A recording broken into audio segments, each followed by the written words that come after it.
This is Morning Edition from NPR News. I'm Asma Khalid. And I'm A. Martinez.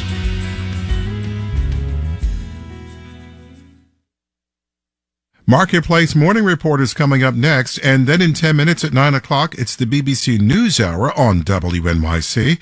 Let's check in with London to see what they're working on. London, good morning. Good morning, WNYC. I'm Tim Franks. On today's NewsHour, the deluge deepens in southern Ukraine, and Singapore apologizes to Malaysia over a bad taste joke. That's BBC NewsHour, coming up at 9 on WNYC.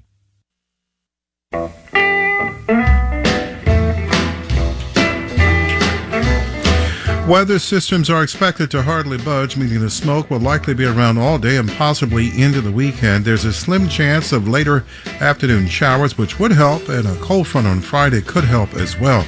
If you have plans today and tonight, check with the venue before heading out. Events and institutions across our area are canceling activities. Flights in and out of Newark, JFK, and LaGuardia are disrupted due to low visibility, and many inbound flights to LaGuardia have been paused, so check your flight status and allow for extra travel time if you're heading to the airport. Right now, we're looking at 63 with some sun and some haze and another air quality alert, so be careful out there. A high today of 71. It's WNYC at 8:51.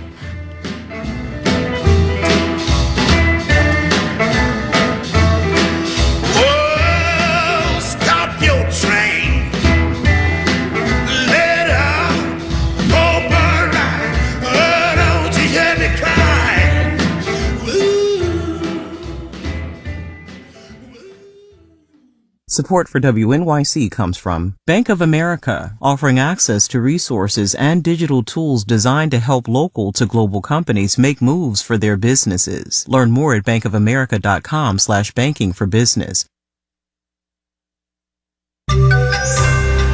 The latest in the fight over student loans. Marketplace Morning Report is supported by UiPath, providing organizations the UiPath AI-powered business automation platform. More at uipath.com/marketplace. UiPath, the foundation of innovation. From Marketplace, I'm Sabri Ben-Achour, in for David Brancaccio. We are still waiting for the Supreme Court to rule on the Biden administration's plan to cancel student debt. But in the meantime, yesterday, the president vetoed a bill that would have canceled his plan. Marketplace's Nancy Marshall-Genzer has the details. The Biden proposal would forgive as much as $20,000 in student loans from the federal government, but only for borrowers who make less than $125,000 a year. The administration says no one in the top 5% income bracket would qualify for loan forgiveness. Nonetheless, Republicans and some moderate Democrats said it was unfair to people who didn't go to college. They voted for legislation that would have canceled the debt forgiveness plan. In his veto message, though, President Biden said that legislation would deny critical relief for working families. Meanwhile, a pause on student loan payments during the pandemic is set to end late this summer. That was one of House Speaker Kevin McCarthy's demands during the negotiations to raise the debt limit. I'm Nancy Marshall-Genzer for Marketplace. So I don't know if you've seen the photos of New York yesterday. I'm sure you have. Enveloped in a bright orange cloud looking literally like Mordor. Smoke from Canadian wildfires is blowing across North America, creating air quality problems. Climate change is making the world more susceptible to such fires, and that has sparked adaptation. Marketplace's Stephanie Hughes took a look at that. 73-year-old Peg Terry lives in Brooklyn. And looking at the wildfire smoke, she's been reminded of a different kind of natural disaster, one she saw growing up in Illinois. The air has that yellow tinge that in the Midwest we would get before tornadoes. Terry has a mild case of chronic obstructive pulmonary disease. She feels breathless sometimes, and she's sensitive to smoke. So she's been turning to tools she acquired during the pandemic. Outside, a KN95 mask, and inside... My daughter Cassie said to me, did you turn on your air purifier? And I'm thinking, oh no, it's only for germs. Of course it will work for smoke. The cost of air purifiers vary. Some cost thousands, though University of Toronto civil engineer Jeffrey Siegel points out there's been a surge of people DIYing it. They're building their own for less than $100, using a box fan and some filters. Those work fantastically for wildfires if you do them well. There's high-tech solutions in the works, too. Jay Koh of the Lightsmith Group, a climate-focused private equity firm, is looking at investing in strategic information systems that can provide people with not just hyper-local, but also hyper-temporal warnings. In other words, it's much more effective if I can say, look, your child should take an asthma inhaler now, because in the next half an hour, you're going to have severe impact in these areas. Co is also interested in technology that will tell us which trees are close to power lines or at risk of being struck by lightning. That could help us prevent some wildfires in the first place. I'm Stephanie Hughes for Marketplace. 261,000 people filed for unemployment last month. That's 30,000 more than the month before. The FTSE in London is down 0.1%. S&P and NASDAQ futures are up 0.1%, and Dow futures are flat. Marketplace Morning Report is supported by Progressive Insurance. On the road and at home, customers can simplify their insurance needs and protect what's important by bundling home and auto with Progressive Insurance. Learn more about Progressive and bundling at progressive.com.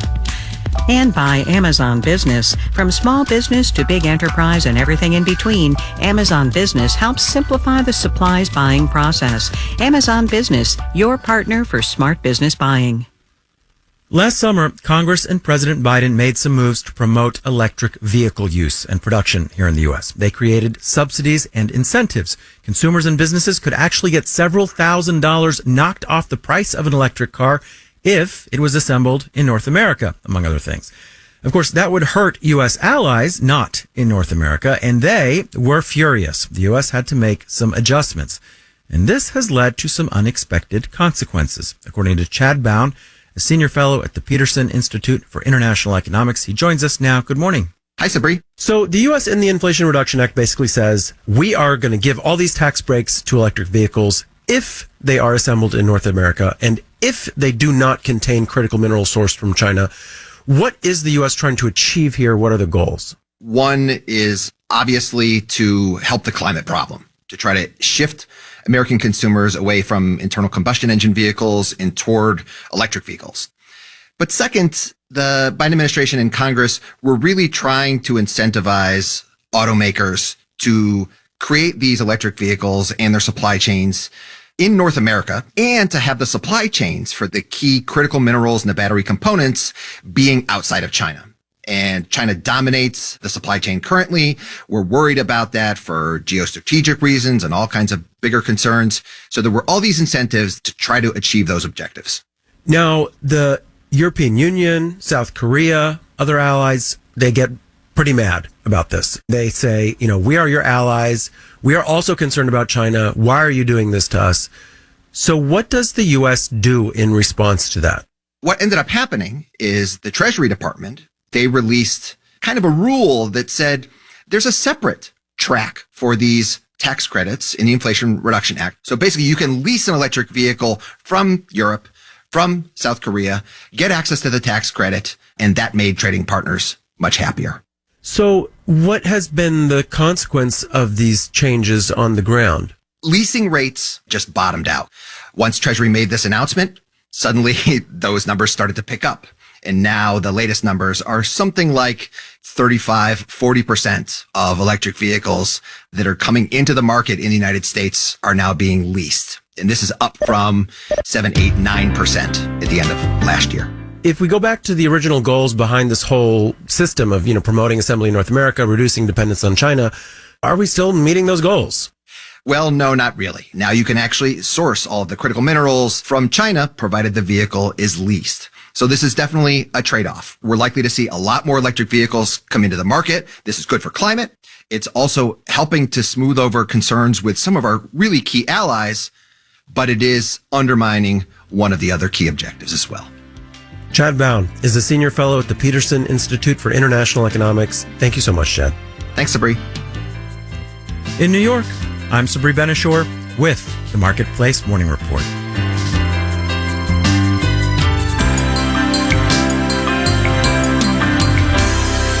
From APM, American Public Media.